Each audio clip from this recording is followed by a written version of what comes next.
Good morning engineers. Integration के lecture number 12 में आपका स्वागत है। और हम लोग आज फिर से कुछ इंटीग्रेशन करेंगे, कुछ इम्पॉर्टेंट, जो कि बहुत ही ज़्यादा इम्पॉर्टेंट है एग्जाम पॉइंट ऑफ व्यू से।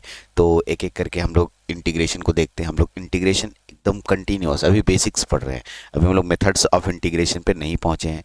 हो सकता है इस लेक्चर के बाद हम लोग मेथड्स ऑफ इंटीग्रेशन पे आ जाए। तो हम जितने भी तरीके से बताएंगे और उसमें आप देखिएगा अलग अलग तरीके से। हाँ, एक और बात, एक इंटीग्रेशन कोई एक ही मेथड से बनेगा ऐसा नहीं है। ठीक है, जैसे मैं कोई क्वेश्चन बना रहा हूँ और वो एक मेथड से मैंने बनाया, कोई स्टूडेंट कोई दूसरे मेथड से भी बना सकता है उसको। तो इंटीग्रेशन कोई एक ही मेथड से बनता है ऐसा कहीं नहीं लिखा है। ठीक है, तो आगे चल के एक ही क्वेश्चन को अभी इस मेथड से बना रहे हैं, कभी कोई और मेथड से बनाएंगे, कभी और कोई मेथड से बनाएंगे, तो इसलिए मेथड्स बदल सकते हैं। ठीक है, तो चलते हैं आज का लेक्चर 12 में। पहला क्वेश्चन क्या है? 1 - sin x by cos square x. ठीक, यदि हम लोग को मेथड ऑफ इंटीग्रेशन पढ़ाया गया होता, जैसे मैं आपको याद दिला दूं कि मेथड ऑफ इंटीग्रेशन में आगे क्या क्या पढ़ाऊंगा, तो मैं सब्सटीट्यूशन पढ़ाऊंगा। ठीक है, method of substitution. Method of substitution के बाद मैं पढ़ाऊंगा मेथड ऑफ ट्रांसफॉर्मेशन। ठीक है, फिर मैं बाई पार्ट्स, फिर मैं आपको लेके जाऊंगा पार्शियल फ्रैक्शन के मेथड से। तो बहुत सारे ऐसे मेथड्स हैं जिससे मैं आपको इंटीग्रेशन बनवाऊंगा। ठीक है, क्या उन सब मेथडों में से ये बन सकता है? यस, ये बन सकता है, लेकिन कैसे? ये ट्रांसफॉर्मेशन से बहुत जल्दी बन जाएगा। बहुत सारा बच्चा अपने अपने तरीके से सोचता है, पहले क्लियर बोल रहा हूँ, मैं अपना तरीका सोचूंगा। आपके दिमाग में जिस क्वेश्चन को देखने के बाद पहला रिएक्शन क्या होता है, उसके अकॉर्डिंग आप चलते हैं। ठीक, जैसे मैं एक एग्जाम्पल दे रहा हूँ, इसी को लेके क्लास में बैठा था, मैं क्लास ले रहा था, ढेर सारे बच्चे बैठे थे। जैसे ही क्वेश्चन लिखा, हमने पूछा कैसे बनाओगे, तो क्या बोलता है एक बच्चा, कॉस स्क्वायर एक्स को तोड़ देंगे। त्रिकोणमिति का फॉर्मूला होता है कॉस स्क्वायर एक्स को तोड़ देंगे, कॉस स्क्वायर एक्स को तोड़ देंगे। चलो भाई, उसकी बात मानी जा सकती है, हाँ कॉस स्क्वायर एक्स को तोड़ेंगे। एक बच्चा बोला नहीं सर, 1 - sin x को हम तोड़ देंगे, इसका भी फॉर्मूला हम लोग बना सकते हैं सब मल्टीपल एंगल से। बोले हाँ ठीक है, उससे भी बन जाएगा। तो देखिए, बोलना आसान होता है क्योंकि हम लोगों ने पहला स्टेप बोला, आगे के स्टेप हमारे दिमाग में नहीं चल रहे हैं, नहीं चल रहे ना। तो मैं क्या बोलूं, हम लोग के पास कलम है, ठीक है, कॉपी है, कलम और कॉपी का ही इस्तेमाल करें। जो आप सोचते हैं वो करें, करें। देखिए, कोई क्वेश्चंस सटीक रास्ता यही है, ऐसे ही बनेगा, रट जाओ, ऐसे नहीं होता है। मैथ्स आपके कलम और कॉपी का खेल है। कॉपी और कलम में जब इस क्वेश्चन को बनाए और उसके बाद जैसे बनाने लगे, ठीक जैसे मैंने जो सोचा कि मैं सोचता हूँ कि कॉस स्क्वायर एक्स को तोड़ेंगे, तो आप तोड़िए और उसके बाद बनाने की कोशिश कीजिए कहाँ तक ले जाकर के आप स्टॉप होते हैं। ये सबसे इंपॉर्टेंट बात है, कहाँ तक जाके आप स्टॉप होते हैं, ये सबसे इंपॉर्टेंट बात है। ठीक, हाँ, अगर जाते जाते कहीं फंस गए तो वही कोई दूसरा रास्ता अप्लाई करेंगे। ठीक है, तो ये जब तक आप प्रैक्टिस नहीं करेंगे आपको परफेक्शन नहीं आएगा, आपको एक्सपीरियंस नहीं होगा। इसलिए प्रैक्टिस जरूरी है। क्वेश्चंस का बनना, यानी क्वेश्चन का आपके हाथों से बनना बहुत जरूरी है। बहुत बड़ी बात बता दिया मैंने आपको। अगर आप समझदार होंगे तो मेरे इतने बार बातों से आपको समझ में आ गया होगा। फिलहाल चलिए मैं इसको कैसे बनाऊंगा, 1 - sin x by cos square x. आप क्या सोचते हैं, आपके दिमाग में क्या चला वो देखिए, क्या मैं आपके दिमाग के अनुसार बना रहा हूँ? तो एक बार चेक कीजिए। मैं अभी कोई भी मेथड्स नहीं जान रहा हूँ, ना तो ट्रांसफॉर्मेशन, ना ही सब्सटीट्यूशन, ना ही बाई पार्ट्स। मैं इसको साधारण मेथड से बनाना चाह रहा हूँ अभी फिलहाल के लिए, क्योंकि हम लोगों ने उन सब मेथडों को तो पढ़ा नहीं है। तो हम उन अभी इसको साधारण मेथड से कैसे बनाएंगे,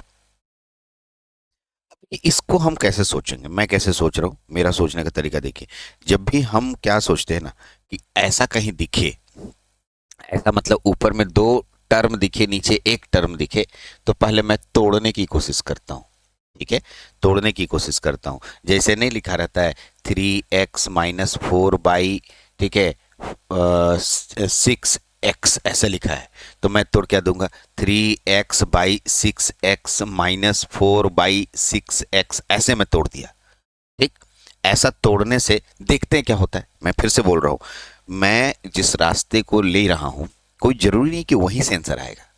मेरे को नहीं पता कि ये क्वेश्चन कैसे बनेगा, आपको भी नहीं पता, क्योंकि जब भी कोई क्वेश्चन नया आता है तो हमें कोई एकदम रटा हुआ क्वेश्चन है ऐसा तो नहीं। हाँ, बहुत बार प्रैक्टिस करने से आइडिया हो जाता है कि ऐसे बनेगा, लेकिन अभी हम लोग को एकदम इनिशियल स्टेज में तो हमको तो पता नहीं चला। तो मैं सबसे पहले ऐसा सोचता हूँ कि मैं जितने अभी तक क्वेश्चन बनाया हूँ, ऊपर में 2 टर्म, नीचे में 1 टर्म, तो पहले मैं उसको सेपरेट करके देखता हूँ। ऐसे मैंने बहुत सारे क्वेश्चन बना के देखे और बन भी गया है। हो सकता है मेरा ना बने, लेकिन मैं चलूंगा जरूर। मैं आपको सिखाने आया हूँ, मैं आपको बताने आया हूँ और हर वो एक्सपीरियंस कराने आया हूँ जिससे कि आप ये फील करें कि हाँ ऐसे चला जाता है, ऐसे चला जाता है, ऐसे भी बना सकते हैं, ऐसे भी बना सकते हैं। ठीक, तो इसलिए हम गलत रास्ता भी ले सकते हैं, ताकि आपको ये बताऊं कि हो सकता है कि ये रास्ता लिए वो गलत था। ठीक है, तो ऐसा नहीं कि गलत रास्ता ले लिए तो एकदम ही नहीं जानते हैं। ये सब बात बहुत सारे बच्चे सोचते हैं, अरे बाप रे गलत रास्ता ले लिया, अब क्या हुआ, हमसे बना नहीं, ऐसे सोचने लगते हैं। इसलिए आप ऐसा नहीं सोचेंगे। चलिए इस क्वेश्चन को बनाते हैं। सबसे पहले मैं इंटीग्रेशन का साइन दूंगा, इसको पहले तोड़ूंगा। क्या हो जाएगा, पहले क्वेश्चन लिख लीजिए, 1 minus sine x by cos square x d x, ये हमारा क्वेश्चन है। चलिए नेक्स्ट क्वेश्चन के अगले स्टेप पे चलते हैं। Integration 1 by cos square x, ठीक है, फिर minus sine x by cos square x, bracket closed करेंगे, ये dx हो जाएगा। सही है? हाँ सर सही है। सर ऐसा क्यों किए? ठीक है, अरे देखो हम, मेरे दिमाग में क्या चल रहा था वो बताते हैं। इंटीग्रेशन, अगला पेन चेंज करो। इंटीग्रेशन 1 बाई कॉस स्क्वायर को लिख सकते हैं sec square x minus sine x बटा कॉस एक्स। इसको कुछ लिखने का तरीका है। अच्छा, कॉस को 2 भाग में तोड़ सकते हैं, है ना? तोड़ सकते हैं ना? क्या तोड़ सकते हैं? साइन बटा कॉस इंटू कॉस। अरे साइन बटा कॉस को हम लिख देंगे ten x into 1 by cos को लिख देंगे सेक एक्स। ठीक है, ब्रैकेट क्लोज्ड, और यहां लिख देंगे dx। एक लड़का बोला ऐसे आप काहे सोचे, तो मैं आपको बता दूं, इसका फॉर्मूला होता है डायरेक्ट और इसका फॉर्मूला होता है डायरेक्ट। डायरेक्ट का मतलब, जब मैं आपको फॉर्मूला लिखा रहा था उस समय सेक स्क्वायर एक्स का इंटीग्रेशन बताया था और tan x into sec x का इंटीग्रेशन बताया था। तो हम कोशिश करते हैं कि फंक्शनों को उस तरीके से तोड़ दें जिससे कि मेरा डायरेक्ट फॉर्मूला के रूप में आ जाए। अगर ऐसे करने में आप कामयाब हो जाते हैं, इंटीग्रेशन बन गया। ठीक है, यही तो इंटीग्रेशन का मतलब सबसे अच्छा तरीका है कि हम किसी भी फंक्शंस को फॉर्मूले तक लाएं। ठीक है, फॉर्मूले जो हम लोगों ने बेसिक्स पढ़े हैं शुरुआती दौर में, फॉर्मूले हम लोगों ने याद किए थे, उस फॉर्मूले के आधार पे अगर मेरा इंटीग्रेशन आ जाए तो मेरा आंसर तुरंत निकल जाएगा। यही काम करना है।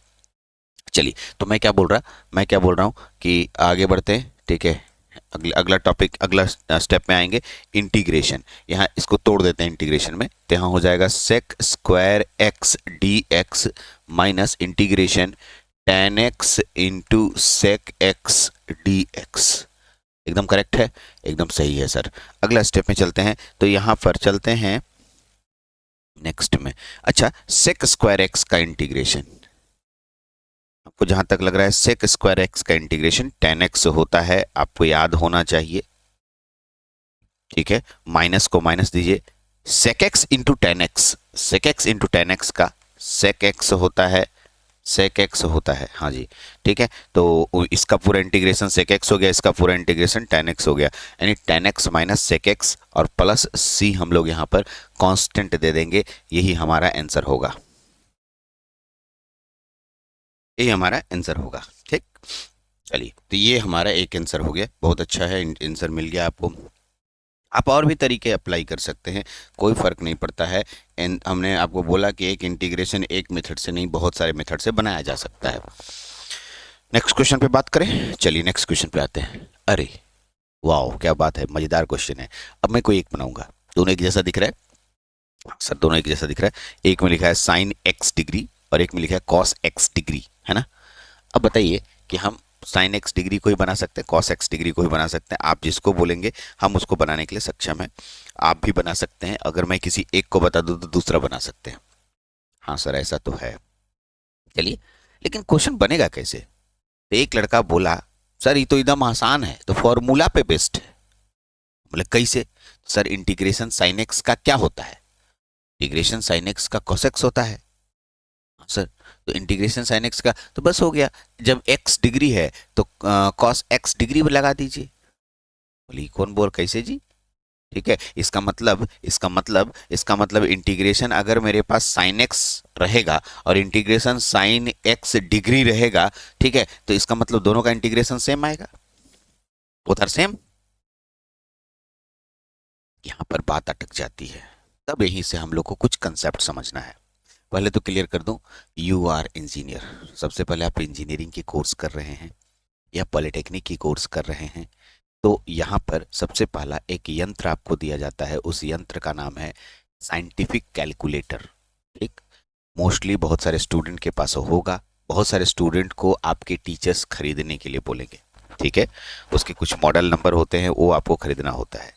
ध्यान रखिएगा, आपको अगर यहाँ पर के एंगल का नॉलेज नहीं है तो इस तरह के क्वेश्चंस नहीं बना पाएंगे, और ये इस तरह के एंगल का नॉलेज होना भी चाहिए, क्योंकि जब आप कैलकुलेटर में बड़े बड़े इंजीनियरिंग एप्लीकेशंस के कैलकुलेशंस को सॉल्व कीजिएगा, वहाँ पर एंगल का बहुत बड़ा खेल आएगा। तो आपको शुरुआती दौर में जब हमें एंगल पढ़ाया गया था तो हमें बताया गया था कि एंगल को नापते हैं, एंगल को नापते हैं। अब इस तरह के क्वेश्चंस में आपको एक क्लियर बता दूं कि यहाँ पर जो एंगल होता है, इसको डिग्री में, एंगल को हम लोग किस में नापते हैं? डिग्री में नापते हैं, ग्रेड में नापते हैं और रेडियन में नापते हैं। यस, तो ये तीन चीजें हैं जब हम एंगल को रिप्रेजेंट करते हैं। एंगल यानी कोण को हम रिप्रेजेंट करने के तीन तरीके सिखाए गए हैं, डिग्री, ग्रेड और रेडियन। फिलहाल ग्रेड को आउटडेटेड होते जा रहा है, ग्रेड हम लोग छोड़ रहे हैं, इसलिए ग्रेड का बहुत जगह इस्तेमाल हम लोग नहीं करते हैं, या ग्रेड हम लोगों के सिस्टम में नहीं आ रहा है, इसलिए ग्रेड को हम लोग बहुत ज़्यादा यूज़ नहीं देखते हैं। हाँ, लेकिन डिग्री और रेडियन फ्रिक्वेंटली यूज़ होता है, बहुत तेज़ी से यूज होता है। ठीक, हर जगह देखते हैं। तो डिग्री का सिंबल होता है, जैसे मान लिया मेरे पास लिखा है, ठीक है, 3π/2, और ऊपर में एक ऐसे घेर करके एक छोटा सा सी लगा देगा, ऐसे छोटा सा सी। ठीक है, और यहीं पर लिखेगा 90 करके, ऊपर में एक छोटा सा इस तरह से जीरो लगा देगा, तो जहां जीरो लगता है ये डिग्री कहलाता है और ये रेडियन कहलाता है। करेक्ट, सी को रेडियन कहते हैं। बहुत कम बच्चे जानते हैं सर ये जो सी लिखा है इसे रेडियन कहा जाता है और ये डिग्री कहा जाता है। ठीक है, तो आपको ध्यान रखना है, ठीक है, डिग्री और रेडियन के बारे में। अब आइए सर एक बात बताइए, ये लिखा है इंटीग्रेशन साइन एक्स, है ना, यहां पर तो कुछ नहीं लिखा है। क्वेश्चन उठाइएगा ना कि यहां तो कुछ नहीं लिखा है, यहां तो डिग्री लिखा है तो आप डिग्री बोल रहे हैं, यहां तो कुछ नहीं लिखा है। तो यही सब बातों को आपको ध्यान रखना है। जैसे इसी बात का जवाब मैं क्वेश्चन पूछ के दूंगा, अपने आप आंसर मिलेगा। मैं बताऊं, बताइए 5 के पहले कौन सा साइन है? इस 5 नंबर दिख रहा है आपको? हाँ सर, इसके पहले कौन सा साइन है? आप बोलिएगा कहाँ सर, साइन तो कुछ नहीं है, तो प्लस लेके चलेंगे। यही बात आपको समझाना चाह रहा हूँ कि जब भी हम लोग आज से क्या, जब भी पीछे से भी पढ़ते आ रहे होंगे, जब भी आप ट्रिगोनोमेट्रिक कोई भी फंक्शंस लिखते हैं, त्रिकोणमिति का कोई भी फंक्शंस आप लिखते हैं तो उसके ऊपर वो उसका जो एंगल होना चाहिए, एंगल हमेशा रेडियन में लिया जाता है। नोट इट, किसी भी ट्रिगोनोमेट्रिक फंक्शन का एंगल हमेशा रेडियन में लिया जाता है। इसमें रेडियन में, हाँ सर सही बोले आप, तो रेडियन में लिया जाता है, ये रेडियन में लेंगे हम लोग। तो रेडियन तो दिखाया नहीं, तो वही अंडरस्टूड है, रेडियन आप दिखाओ या मत दिखाओ, जैसे 5 के पहले प्लस 5 को 5 ही लिखते हैं, प्लस दिखाने की जरूरत नहीं है, अंडरस्टूड है। इसलिए हम लोग जानते हैं कि साइन के साथ कोई भी एंगल आएगा और रेडियन में ही होगा। अगर कोई दूसरा आएगा तो मेंशन करेगा वहां, जैसे यहाँ x डिग्री मेंशन किया है। ठीक है, ये छोटा सा जानकारी वाली बात थी। फिलहाल हम लोग इंटीग्रेशन पढ़ रहे हैं, तो आप क्वेश्चन ये पूछेंगे, पढ़ा रहे थे इंटीग्रेशन, पहुंच गए कुछ और बात बताने के लिए। बहुत इंपॉर्टेंट बात है, आगे चल के इस पे बहुत काम आएगा। इसलिए अगर आप कैलकुलेटर यूज करते हैं और अगर आप इस बात को नहीं जानते हैं तो बहुत बड़ा ब्लंडर करने के रास्ते पे जा रहे हैं। आज नहीं कल कहीं ना कहीं ब्लंडर होगा। ब्लंडर एक प्रकार का एरर है जो कि बहुत जानबूझ के गलती करने वाली बात हो जाएगी। ठीक है सर, तो चलिए, तो हम आपको क्वेश्चन बताते हैं, कोई दिक्कत नहीं है, इसका आंसर मैं आपको देने वाला हूं। चलिए, तो सर इस तरह के क्वेश्चंस के लिए हमें क्या करना है? डिग्री को रेडियन में बदल देना है। क्या बोले? डिग्री को रेडियन में। सर बना देंगे, चलिए साइन वाला मैं बना देता हूँ, और कॉस वाला आप अपने से बनाने की कोशिश कीजिएगा। कोई भी एक बना देंगे तो आप बना ही लेंगे, ठीक है। ओके, कोई भी एक बना देंगे तो आप बना ही लेंगे। चलिए इस क्वेश्चन को देखते हैं। तो ये है साइन एक्स डिग्री, हम इसको बना सकते हैं, इसको बना सकते हैं, आप किसको बोलिएगा उसको हम बना लेंगे। चलिए एक्स डिग्री को पहले इसी को बनाने की कोशिश करते हैं कि ये कैसे बनेगा। आइए, तो देखिए ये जो डिग्री है इसी को हम रेडियन के फॉर्म में कन्वर्ट कर लेंगे, तो मेरा काम बन जाएगा। क्योंकि मैंने आपको बताया कि जितने भी ट्रिगोनोमेट्रिक फंक्शन होते हैं उसमें जो एंगल रहता है वो रेडियन फॉर्म में ही रहता है, ठीक, और उसी में लेके ही बनाना है। यदि डिग्री में हमें दिया तो किसमें बदलना है, रेडियन में, ठीक। तो कैसे बदलेंगे सर, तो एकदम बच्चा जैसा वाला मेथड हम लोग यूज़ करते हैं। हम लोग को इसका सॉल्यूशन शुरू करते हैं, देखिएगा। देखिए इसको ऐसे, इंटीग्रेशन साइन एक्स डिग्री, ठीक है। यहाँ डी एक्स छूट गया है क्वेश्चन में, यहाँ भी डी एक्स छूट गया, आप डी एक्स डाल दीजिएगा, ठीक है। ओके, यहाँ डी एक्स। अब देखिए इस क्वेश्चन के लिए हम लोग जानते हैं, ऐसे लिखेंगे, since 180 degree is equal to pi radian, ठीक। यानी 180 डिग्री को आप पाई कहते हैं, सही है ना? हाँ सर, पाई सही कहते हैं। इसलिए 1 डिग्री इज इक्वल टू पाई बटा में 180 रेडियन हो जाएगा। सर एकदम सही बोल रहे हैं। फिर इसीलिए, ठीक है, सो दैट आपके पास x डिग्री है, अगर x डिग्री निकालेंगे is equal to pi by 180 into x radian हो जाएगा, है ना?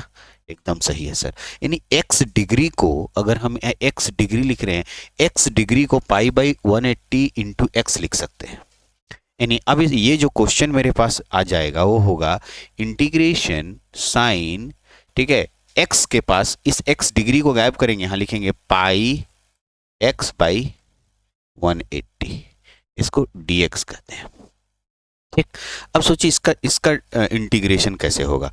तो भाई इसका इंटीग्रेशन तो आसान है सर। अब देखिए इस तरह के इंटीग्रेशन के लिए भी मैंने बहुत सारे क्वेश्चन बनवाए हैं कि ऐसे इंटीग्रेशन रहेगा तो हम कैसे बनाएंगे। तो यहां पर क्या होगा, अब ध्यान से सुनिए, साइन एक्स का इंटीग्रेशन हो जाएगा आपके पास, इंटीग्रेशन बनाने लगे तो माइनस कॉस एक्स, एक्स पूरा है, पाई एक्स बाई 180। लेकिन क्योंकि x का कॉफिशिएंट पाई बटा 180 है ना, तो हम लोग याद कीजिए यहाँ पर कुछ ए एक्स प्लस बी रहता था तो उसको फिर से डिफ्रेंसिएशन करते थे। ये सब आप बोलेगा सर कई से, तो हम बोलेंगे फिर से दूसरा या तीसरा चौथा लेक्चर या पांचवा लेक्चर जाके देखिए, वहाँ पर जाके हम इसको बताएं हैं कि इस तरह का एक्स के साथ कोई कॉफिशिएंट रहता था तो ये वाले को फिर से नीचे डिफ्रेंसिएशन करते थे। यानी कहना ये चाह रहे हैं जब इसका इंटीग्रेशन कीजिएगा तो माइनस कॉस एक्स तो हुआ, यानी पाई एक्स बटा 180 हुआ, एक्स के साथ पाई बटा 180 है तो पाई बाई 180 हम लोग नीचे लिख देंगे, है ना, और प्लस सी बना देंगे। मेरा आंसर हो गया। सर इसको थोड़ा और सजा दीजिए, आंसर हो जाएगा। हाँ लीजिए सजा देते हैं, कुछ नहीं करना है। देखिए 180 ऊपर हो जाएगा, यानी माइनस में 180 बटा में pi into cos pi x बटा में 180, करेक्ट सर, एकदम सही है। प्लस सी कर दीजिए, यही मेरा आंसर हो जाएगा जो कि आप देख रहे हैं, ठीक है। ओके, तो कोई दिक्कत नहीं होना चाहिए। इस तरह के क्वेश्चंस आपने बनाए तो सेम टू सेम तरीका कॉस एक्स डिग्री होगा, सिर्फ वही है कि साइन के जगह हम यहाँ पर जो साइन का इंटीग्रेशन था तो कॉस लिखे, तो कॉस का इंटीग्रेशन क्या होगा, साइन। तो वहाँ पर हम लोग बना लेंगे सेम टू सेम प्रोसेस, इसको अपने से बनाना है,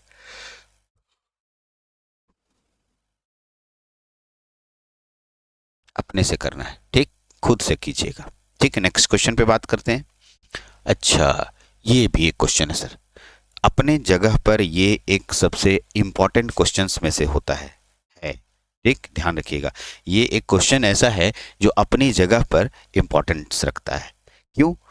ठीक है, थोड़ा सा पेचीदा होने की वजह से देखने में, ठीक है, क्योंकि इसको एक बार अगर कोई इंसान यानी कोई बच्चा या कोई स्टूडेंट इसको देखता है तो बोलता है सर बहुत टफ है, लेकिन अगर वो इसमें थोड़ा सा मॉडिफिकेशन करेगा, मॉडिफिकेशन मतलब बदलाव करेगा, तो वो जो है काफ़ी हद तक बनाने लग जाएगा, ठीक है। तो सर कैसे बनाएंगे इस क्वेश्चन को, आप अपने से सोचिए, देखिए, वीडियो को रोक दीजिए थोड़ा देर के लिए और अपने से बनाने की कोशिश कीजिए। ठीक है, बाद में तो वीडियो ऑन करके चेक कीजिएगा ही कि हमने कैसे बनाया, क्योंकि मैं तो बना रहा हूँ। तो आप क्या करें, इसकी वीडियो को रोकिए और अभी इसको अपने से बनाने की कोशिश की, गलत सही कुछ भी कैसे भी सोचते हैं, गलत या कुछ भी, कि आप क्या सोचते हैं। ठीक है, उसके बाद अगर आपसे बन जाए तो भी मिलाइए, नहीं बने तो हम कैसे बनाए हैं वैसे आप देख सकते हैं। सर इस तरह के क्वेश्चंस को कैसे सॉल्यूशन करेंगे, चलिए, ये इंटीग्रेशन हो गया, 2 to the power x plus 1 हो गया, minus 5 to the power x minus 1 हो गया, divide by 10 to the power x dx हो गया। सर एकदम सही है, क्वेश्चन एकदम सही नज़र आ रहा है सर। ठीक है, आगे बढ़िए सर, आगे जल्दी बढ़िए। यहाँ हो गया 2 to the power x plus 1 minus 5 यहाँ 2 to the power x plus 1 है। अब सोचिए, इसको ऐसे लिख सकते हैं 2 to the power x into 2 to the power 1 minus, इसको लिख सकते हैं 5 टू दी पावर x, ठीक है, इंटू, सॉरी यहाँ इंटू नहीं होगा क्योंकि माइनस में है ना, हाँ सर माइनस में है, तो यहाँ क्या करेंगे 5 to the power x divided by 5 to the power 1 divided by 10 to the power x है। तो इसको इसको इसको इसको एक काम करते हैं, 2 गुना 5 का पावर x लिख देंगे। सर ऐसा काहे किए, इसलिए किए क्योंकि यहाँ 2 और 5 के फॉर्म में क्वेश्चन दिया हुआ है, तो हम इसको 2 और 5 के फॉर्म में लिख सकते हैं, है ना। ठीक है, देखिए यहाँ गलती हुआ है। ठीक है, 2 का पावर 5 का पावर x होगा और यहाँ dx होगा, तो आपके पास 2 गुना 5 का पावर x नज़र आ रहा है। चलिए थोड़ा सा इसको और मॉडिफाई करते हैं, थोड़ा सा कुछ नज़र आने लगेगा, आपको ऐसा नज़र आएगा, देखिएगा।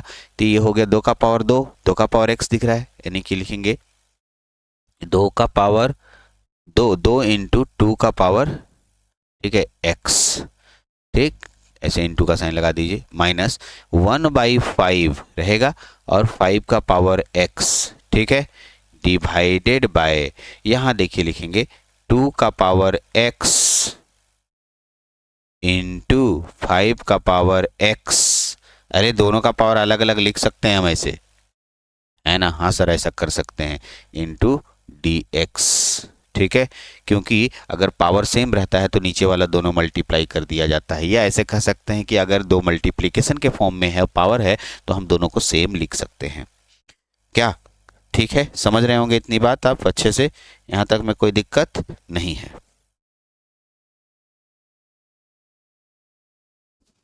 चलिए अब देखिएगा यहाँ क्या करना है, इसको अलग अलग लिख सकते हैं हम लोग।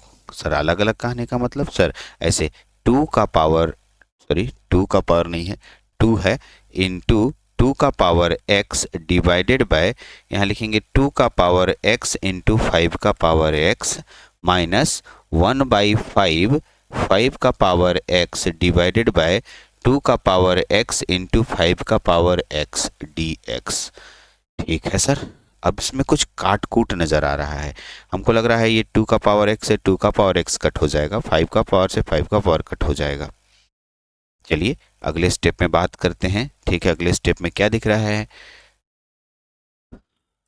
ध्यान से देखिएगा। नेक्स्ट स्टेप में अगर हम लोग चलें तो इंटीग्रेशन नज़र आएगा। अब देखिए यहाँ लिखिएगा 5 का पावर ऊपर जाएगा तो कितना हो जाएगा, 2 इंटू 5 का पावर 2 इंटू 5 का पावर माइनस x, सही है ना जी। फिर माइनस तो माइनस लगा देंगे, और देखिए यहाँ तो हो गया, यहाँ हो गया कितना 1/5 रहेगा, और क्या हो जाएगा 2 का पावर माइनस x। ठीक है, यहाँ हो गया, ठीक, और यहाँ पर ब्रैकेट घेर देंगे और लिख देंगे dx। क्या मैं सेपरेट इंटीग्रेशन कर सकता हूँ, तो एकदम बेशक कोई दिक्कत नहीं है सर, आप सेपरेट इंटीग्रेशन कर दीजिए। तो इंटीग्रेशन, ठीक है, इंटीग्रेशन 2 इंटू 5 का पावर माइनस x, ठीक है, dx माइनस इंटीग्रेशन 1/5 इंटू 2 का पावर माइनस x dx। अच्छा एक काम करते हैं, ये 2 बाहर कर देते हैं, इसको निकालिए, इसका इंटीग्रेशन डायरेक्ट सोचिए तो दो तो बाहर हो जाएगा, तो दो बाहर हो जाएगा। 5 टू द पावर x का क्या इंटीग्रेशन होगा, तो हो जाएगा into 5 to the power minus x divided by -1, क्योंकि यहाँ पर माइनस एक्स है तो माइनस एक्स का फिर से डिफरेंशिएशन कीजिएगा तो -1 आ जाएगा। अभी नहीं कहिएगा सर कि, और रुकिए रुकिए रुकिए रुकिए, -1 के साथ यहाँ लिखेंगे log 5, याद है, इंटू -1 से गुना होगा, है ना। हाँ सर, क्योंकि log a यहाँ रहता है माइनस, इसमें आइए 1/5 पहले से हो जाएगा, इसमें तो कोई ऐतराज नहीं है आप लोगों को। उसके बाद कितना हो जाएगा, 2 का पावर -x है तो लिख सकते हैं, इसको क्या लिखेंगे, 2 का power -x divided bye log 2 into -1 से गुना हो जाएगा। अब आइए सॉल्व करते हैं। ठीक, अब देखिए 1/5 है, अब तो जो लग रहा है उसको सॉल्व कर दीजिए, आंसर हो जाएगा। ठीक है, बस बन जाएगा। तो ये -1 से माइनस माइनस प्लस हो जाएगा, ये प्लस हो गया, इसको पहले लिख दीजिए 1/5। ठीक है, 1/5 1/5 नीचे में लिख देंगे 5 log 2। ठीक है, और 5 log 2 और नीचे में ही हो जाता है, इसे मल्टीप्लाई कर दो, 2 का पावर -x, ये वाला लिखेंगे, इसका माइनस हो जाएगा, माइनस क्या होगा, 2 गुना 5 का पावर -x बटा में log 5 इंटू, हाँ ये माइनस तो हो ही गया इधर। ठीक है, ये माइनस हो गया इसका, हाँ प्लस c कर देंगे, यहाँ भी प्लस c कर दीजिए, ये आंसर हो गया। अब आप देखिए मैं कैसे बना रहा हूँ, क्या सोचा, तो ये हमारा आंसर हुआ। अगर आप इसके बाद भी मॉडिफाई अगर कुछ हो रहा है तो करिए, अदरवाइज हम लास्टली जितना मेरे को लगा कि इतना तक मॉडिफिकेशन हो सकता है मैंने किया। ठीक है, आप देखिए, ठीक है, आपको उम्मीद है इससे ज़्यादा मॉडिफिकेशन नहीं होगा, थोड़ा मोड़ा और 1-2 स्टेप होगा। तो ये आपके पास क्वेश्चन हो गया। अब एक बात बताइए, ठीक है, यहाँ तक मैं कितने क्वेश्चन आज किए हम लोगों ने, कुल मिलाकर के 3 क्वेश्चन किए, है ना।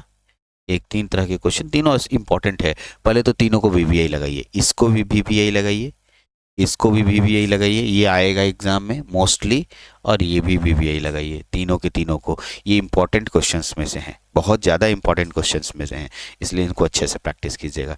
तो यहाँ पर अब मैं सिंपल इंटीग्रेशन से बाहर निकलूँगा। अगले लेक्चर में मेथड ऑफ इंटीग्रेशन बताऊँगा, जिसमें मैं आपको सबसे पहले सब्स्टिट्यूशन मेथड को पढ़ाऊँगा, उसके बाद ट्रांसफॉर्मेशन, उसके बाद बाई पार्ट्स, उसके बाद पार्शियल फ्रैक्शन। यानी हम आपको 4 तरीके से इंटीग्रेशन करने के मेथड पे लेके आऊँगा। ठीक है, कितने तरीके, 4 तरीके से। तो चलिए अगले लेक्चर में फिर से मिलते हैं, इस लेक्चर में इतना ही। Thank you.